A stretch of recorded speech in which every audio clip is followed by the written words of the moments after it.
Bonjour, voici la marche à suivre pour construire un graphique de régression linéaire avec le logiciel Excel. Une régression linéaire est lorsque nous avons un nuage de points et que nous voulons faire passer la meilleure droite possible dans ce nuage de points. Dans un premier temps, quelques principes de base en Excel. Lorsque nous avons des données, il faut entrer ces données par colonne. Donc, dans notre cas exemple, nous avons deux équipes qui ont parcouru une certaine distance en fonction du temps. La première colonne correspond toujours à l'axe des X. Donc, il est important de placer les données que l'on désire à l'axe des X dans la première colonne. Donc, dans notre cas, le temps. La deuxième colonne correspond à l'axe des Y. Donc, avec ces deux colonnes-là, on pourrait obtenir une droite. Si on a une deuxième série de données, à ce moment-là, on ajoute une troisième colonne qui sera une deuxième série de données pour le même axe des X. Donc, nous aurons deux droites dans le même graphique. Débutons notre graphique en sélectionnant nos données. Donc, comme je l'ai dit, par défaut, Excel comprendra que la première colonne est notre axe des X. Dans l'onglet Insertion, nous allons ajouter, avec l'icône nuage de points, un nuage de points sans relier. Pour faciliter le travail dans le graphique, nous allons ensuite déplacer ce graphique sur une page entière. Donc, pour ce faire, clic droit de la souris dans le graphique, déplacer le graphique et nous choisissons Nouvelle feuille.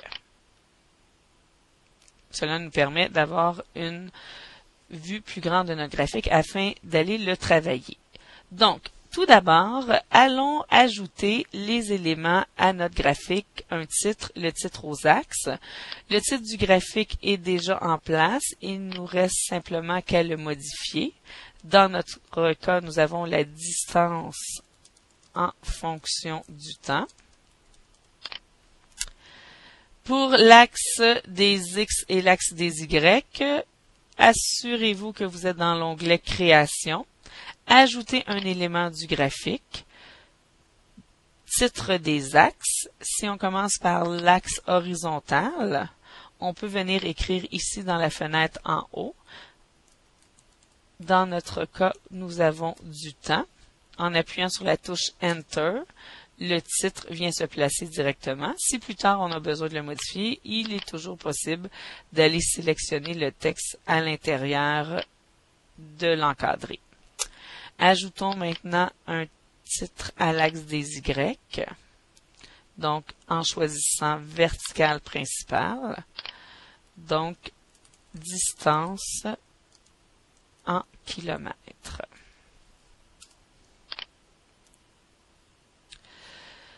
Nous avons donc nos deux nuages de points, mais ce qui nous intéresse, c'est d'avoir la fonction qui est reliée à ce nuage de points-là, donc de tracer la meilleure droite possible.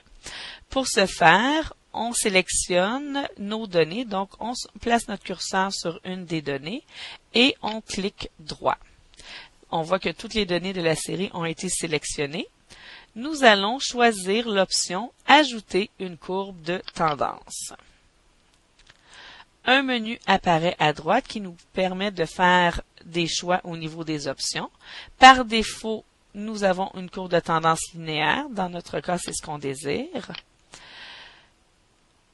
Nous voulons que l'interception se fasse à 0, 0. Donc, il faut cocher « Définir l'interception » et on a l'option aussi d'afficher directement. Excel vous calcule l'équation. Donc, l'équation est affichée directement sur le graphique. Allons faire la même chose avec la deuxième série de données. Ajouter une courbe de tendance, toujours linéaire. J'intercepte à 0, 0 et j'ajoute une équation sur le graphique.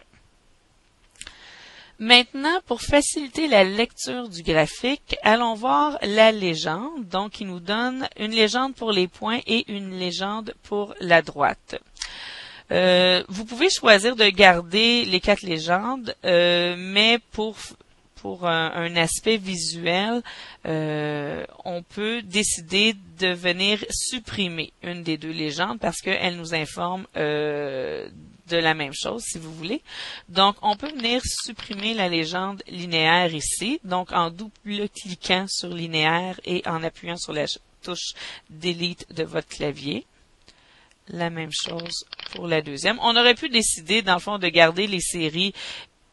Bon, ce qu'on est en train de faire, garder les séries, enlever les linéaires, ou garder le linéaire et enlever linéaire et conserver les séries. Donc, j'appuie sur ma touche Delete. Finalement, j'aimerais que ma légende soit plus complète, me donne exactement l'information. Donc, je vais aller modifier le titre de ma légende. Donc, on ne veut pas directement aller écrire. Il faut aller sélectionner notre légende en faisant un clic droit et sélection des données. Nous avons une nouvelle fenêtre qui apparaît. En cliquant sur la première légende, série 1, on peut venir modifier certains paramètres, dont le nom de la série. Donc, dans notre cas, la série en bleu correspond à l'équipe A. Donc, on peut lui attribuer le nom désiré en appuyant sur OK. Notre série 1 s'est transformée en équipe A. Allons faire la même chose pour la série 2, qui correspond aux données de l'équipe 2.